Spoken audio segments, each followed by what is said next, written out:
Hello and welcome everybody for another review stream, tabletop review of Talislanta, the Archaen Codex, brought to you by me, Tabletop Junkie.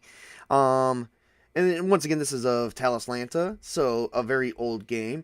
This book here is came out. Let's see, everything we've been doing has been in the '90s. Let's see, I'm trying to figure out if I could find something that indicates when this book was released in the book.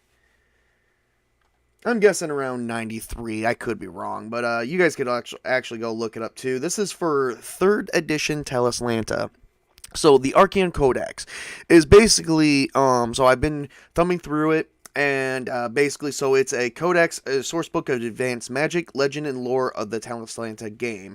It contains information of the Forgotten Age, the Golden Age of Magic in Talislanta, um, the New Age. It clarifies some things about the world.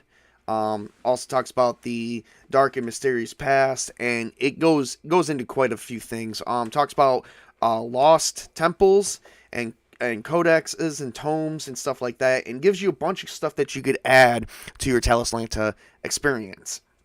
So the Archaean Codex, and I know I probably spelled it wrong on my video, so I will correct it after I'm done. So yes, this was written many years ago. I'm guessing because everything for 3rd edition Talislanta was around 92, 90, well, somewhere between 91 and 93. So I'm thinking it's going to be a little bit closer to 93 because we are getting close to the end of 3rd edition when they started for 4th edition. So this book does bring in the history of all the ages, the Forgotten Age, the New Age, the lore and legend of the Forgotten Age, the Fendren the Fendren era, as well as secrets of the past. They do have stuff about some additional arcana that they added.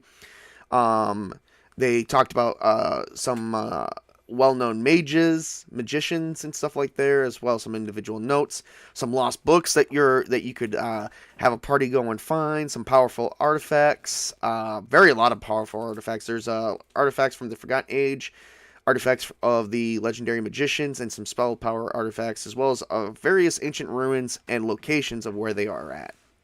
This book actually goes into very high, extensive detail. I'm not going to spoil much of anything for you guys on that one. The artwork, there's not a lot of artwork in here. So it is just an information book. So I would definitely recommend checking it out, but they do have some artwork to help illustrate what they're talking about. So, like I said, I'm not going to spoil anything for you guys. I do recommend you guys go and checking out. You guys can go to the Talislanta creators website, where the creator set up a website, and you can actually get this book for free as well. So, doesn't really cost you much to look into it. We're not going to go too much into it. I mean, right now I'm just thumbing through the main sets of the lore and stuff like that. But I definitely wanted to, check out some of the artifacts here. So they do talk about the Black Savants, the origins of the Thralls. They do talk about origins of some of the species that you get to play as in here. I'm kind of just trying to get to some of the artifacts and stuff, and some of the magical stuff. They do got some charts in here. So this is very create a neomorph, create a simulacrum. I think that is a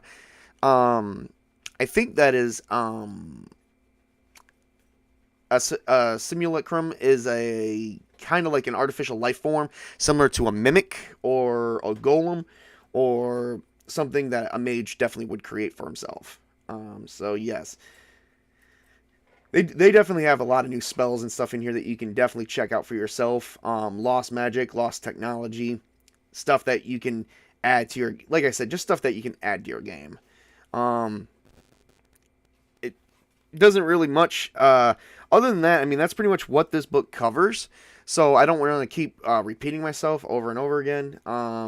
We do have some locating rare magical and alchemical writings. Like you can, there's like hidden libraries, stuff like that. It tells you, how to set up a campaign with them. So it does have a lot of stuff in here for that. I'm just trying to get to some of the major artifacts here real quick. Just to make the stream a little bit longer. We're only 5 minutes in. Like I said, this, that's the one thing I love about Talislanta and all the source books is the simplicity that they didn't really add. Like, they didn't add like 5 new things to a source book. Technically, yes, they added in magical artifacts, history of the world, and magical spells, but it's all related to the same thing, magic and history. So I don't know. I just feel like with some role playing games these days, when they bring out a source book, they tend to add like 5 to 10 different things that you got to read through. In modern day, it's like they try to take all this information and cram it into one book. This is actually very well formatted. It's very easy to read and get through. They actually even have lists all over the place. You even got to look for a list. You just got to look, you just got to figure out which page it is on, go through the table of contents or the index, and it's there. It tells you things. So, yeah, we have like a lot of new spells that we added, that they added for them. So, like I said, the simplicity and easy read format makes this book very much enjoyable. So, for this, I do recommend it. I do recommend checking out for both players and game masters, and just everyone take a look at it, and whenever you're playing a game of Talislanta, say, hey, I want to have this spell. Is that okay? Well, you got to earn, the game master will say, well, you got to earn your right to have that spell. So, we're going to have to set up an adventure. So, yeah. And they have a lot of it. And they actually go into, wow. It's like one spell takes up like a half a page of description. And then they tell you, it's like they give you the flavor text, and then they go right behind, like, the story behind it, the flavor text behind it, and then they give you the mechanics behind it. So, yes, this is very well easy to read. So, I do enjoy that. So, well, that's everything I have for now. I don't want to sound like just some guy rambling on. I was trying to get down to the damn artifacts, but it looks like they've just got a lot. Oh, here we go. Chronicles of the Second and Third Millennia, which is a tome. Difficulty of reading is -7. So if you try reading it, you got a -7 to your read ability. Wow. Or like your translation ability. Experience, you get 2 per volume. The originals are worth 12,000. Copies are worth, wow. Yeah, these are like rare. These talk about rare tomes and stuff like that. So yeah, definitely worth the check out. So that's everything I have at this time. I just want to tell everybody that, you guys can go to, I will have the creator's website posted in my description as well. So you can go check it out for yourself and see if that's something you might be interested in. So yeah, this is just basically a source book that adds different types of locations, history to the world, and it actually resolves some questions that you may have. I didn't really have much of any questions when I read this book. Now I have even less questions, so hopefully you guys have been able to hear me this whole time. Because I just found out I was muted. Or maybe something else was muted. I don't know. I will have to definitely check that out. Hopefully I wasn't muted this whole review.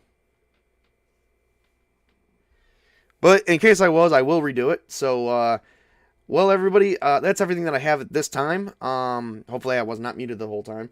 So, anyway, I want to say thank you so much for tuning in if you did. And for the future viewers to tune in, I hope you enjoyed the review. Definitely go check it out for yourself. Like I said, it's very simplistic. It's very simple read. So, I want to wish everyone a great and wonderful day. And remember to work hard, game hard, play hard, as always, because you got to have that relaxation. Game on, everybody.